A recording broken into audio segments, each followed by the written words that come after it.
What we can say, and which is actually far more interesting, is the relative date of Mark to the other Gospels.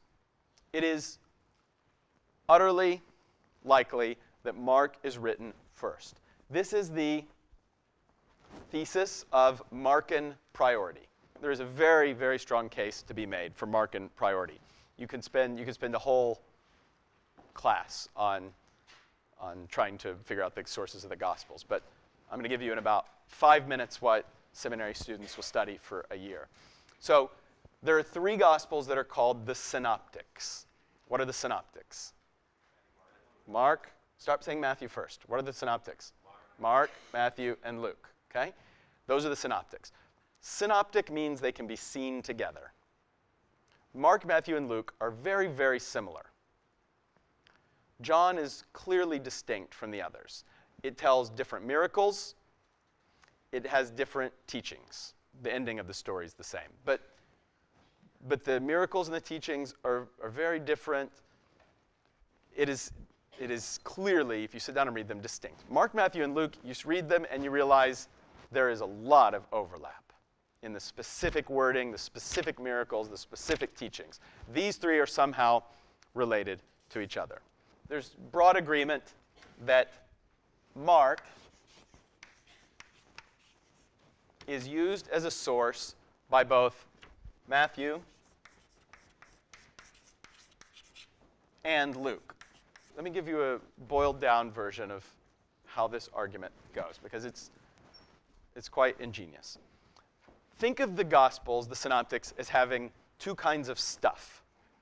2 things. Either Jesus is doing something or he's saying something. Okay? There are deeds and there are teachings. Now, we have this two types of material. Now let's pay attention to how it's organized in these 2 Gospels. Some very revealing ways.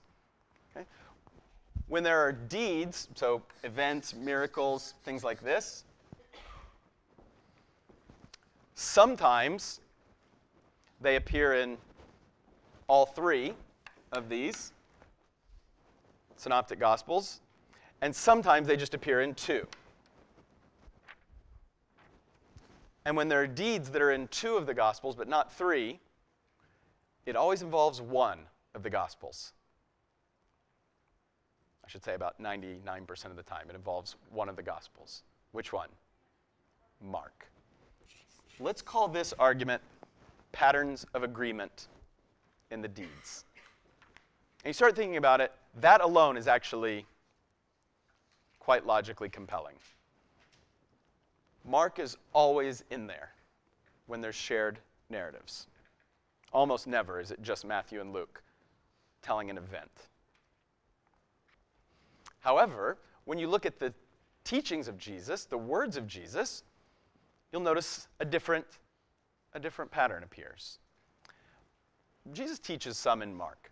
He teaches a lot more in Matthew and Luke. So if you have one of those red letter Bibles with the words of Jesus, Jesus talks a lot in Matthew and Luke. And there are a lot of teachings in Matthew and Luke that aren't in Mark. And these teachings are often called, anybody know? Q.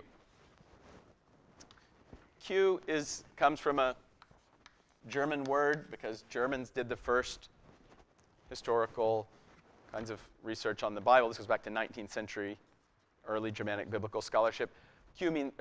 Quelle means source, quelle. And so this becomes the Q hypothesis. Q is, we don't have it. It doesn't exist.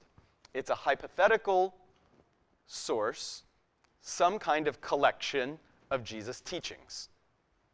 Whether it was an oral tradition, which is actually plausible, right? People in the ancient world have an incredible memory. Why? Because they don't just highlight things. They blazon things in their memory.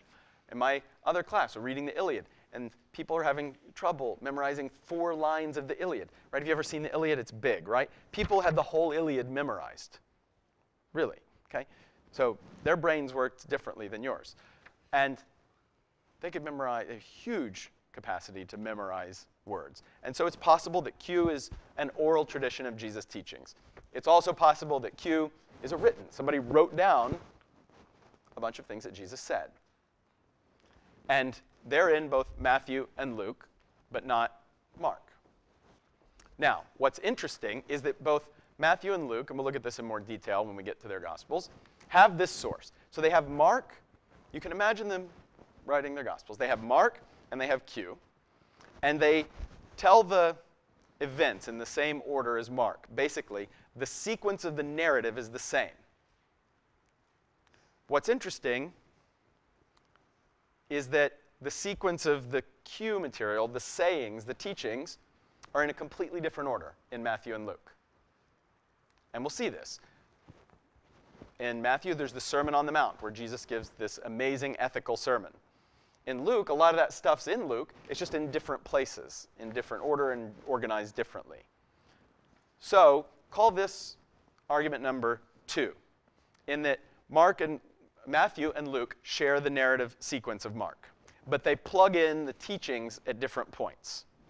So the sequence of the narrative is a strong argument in favor of Mark coming first. Then there are other minor arguments. There are actually some minor problems with this theory too, but they're not anywhere close to insuperable.